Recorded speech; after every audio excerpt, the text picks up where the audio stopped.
Hello, welcome to Coffee with the Quality Control Collective. And my name's Greg, and this is... Renee, and we're really glad you guys are here today. Yes. Today we would like to talk about spare parts and storage of spare parts. This is another closeout item that can be quite a hiccup for the quality control managers towards the end of a project. You're really busy on the back end of those projects, and you're witnessing tests and you're documenting tests and you're trying to get all the paperwork in, and you start in commissioning. So spare parts is kind of always an afterthought, and there are some hiccups that we have seen happen time and time again that we're hoping to share some tricks and tips on today. Hiccups are an understatement. We've had some literal nightmares, QCs. Spare parts is another closeout item, and like Renee had said, and it'll hold up your money and close out on the project and turnover.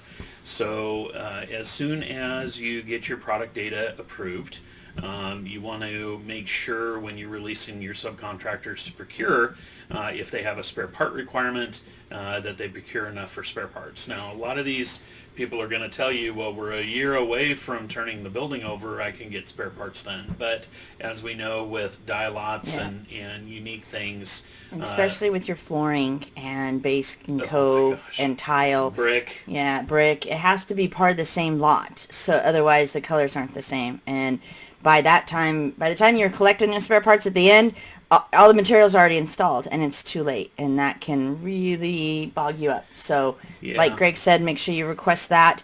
Make sure you're tracking and logging the spare parts.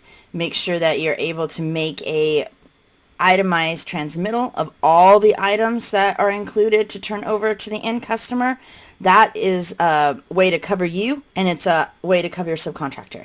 So if we've got subs watching today, please make sure that you get those signed transmittals from your QC. That protects you as well. Yep, definitely want to get a transmittal from your subcontractors, and then when you do the master transmittal for the mega turnover of the spare parts, you have copies of those, and it's easy to transfer over to your master transmittal if it's all itemized. You want to make sure that they have the specification section on there, exactly what they are, the paragraph number to what they go for the spare parts, owner stock, attic stock, turnover stock. It has all sorts of different names, but essentially it's spare parts. It is. And the last tip we kind of wanted to talk to you today about is storage.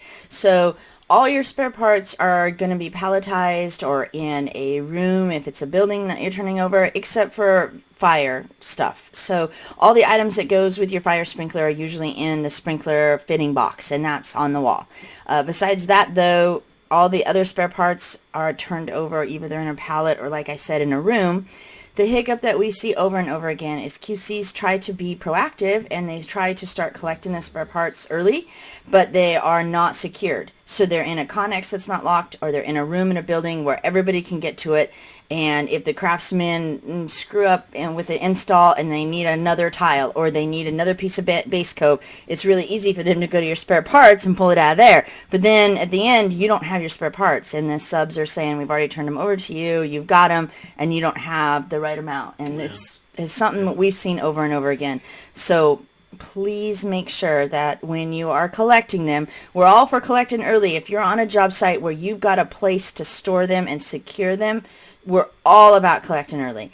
But otherwise, you need to have the subs hold them and not transmit them to you until you can secure them in a room or a connex. Yeah, just make sure that you're the single point of contact, or you elect somebody that's a single point of contact on your project to receive those. We love our superintendents, but quite frankly, they are at that point of the project getting ready for turnover.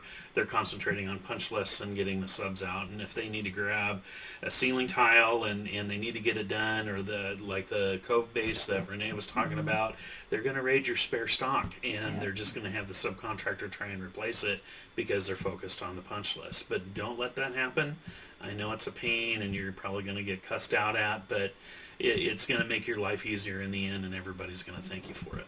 And we say all the time, if you're a QC and you're not in the Porta-John wall, are you really a QC? Yeah. Really? They don't love you unless they're testing you out on the Porta-John Unless they give you some artwork. That's right. That's right. And if we've got general contractors watching us today, again, spare parts are another one of those closeout items. It's holding up your money. It's holding up your final payment. So if you can get your team trained on how to properly collect and secure those spare parts, that's one last closeout item that will be a hiccup for you to get your final payment. Yeah, it's all about the turnover, and like we like to say, you'll look like a rock star at the end. And it's all about going smooth and no surprises, and it's good best practices to do on the job.